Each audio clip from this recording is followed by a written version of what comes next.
Welcome everyone. Today is part 4 of the Ogre of Aptos.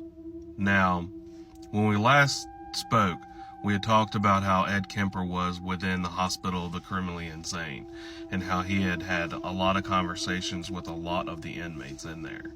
And we had talked about how he had manipulated a lot of the doctors, that by the time he was 21, a lot of these therapists would sit there and say that he was completely rehabilitated, to the point that they were actually expunging his previous record of murdering his maternal grandparents.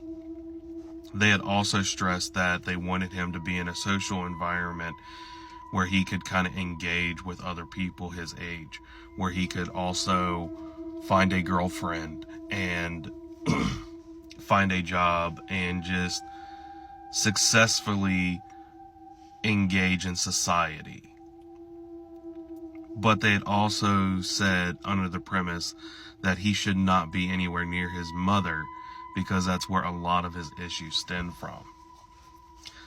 But at the time, on December 18th of 1969, they completely ignored all of these requests of the doctors, and on day 1 sent him directly to his mother. And this would create a lot of the issues that would essentially turn into what ended up happening.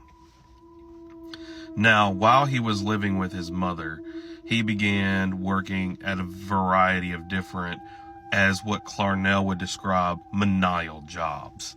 But also keep in mind, she also said that her ex-husband, Ed's father, was an electrician and was very successful at it, and in her opinion, that was also a menial job.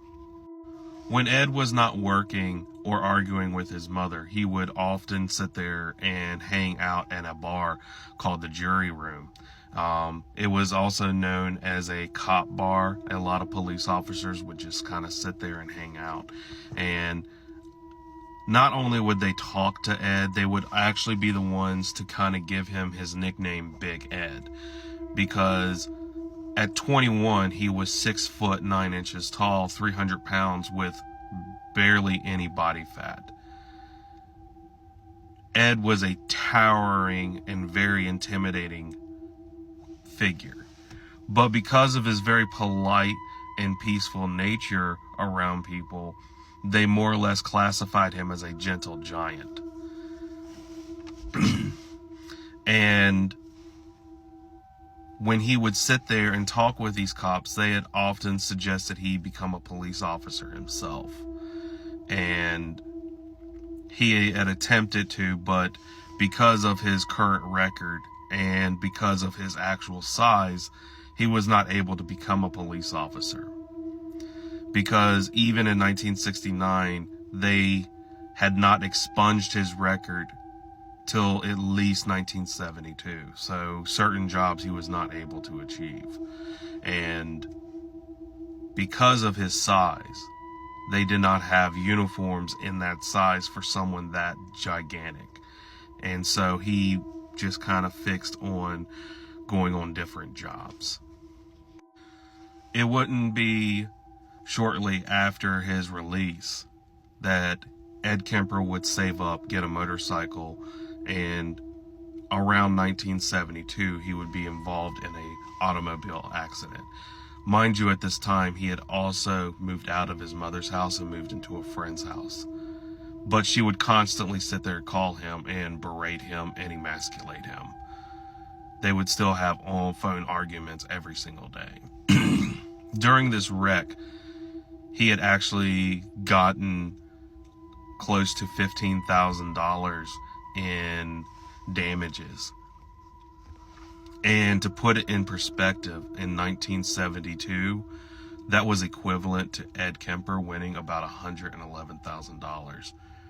It was at this point that he would actually go out and buy himself a car. And with the money that he received, he would sit there and buy himself a 1969 Ford Galaxy. It was at this point that he had started driving around.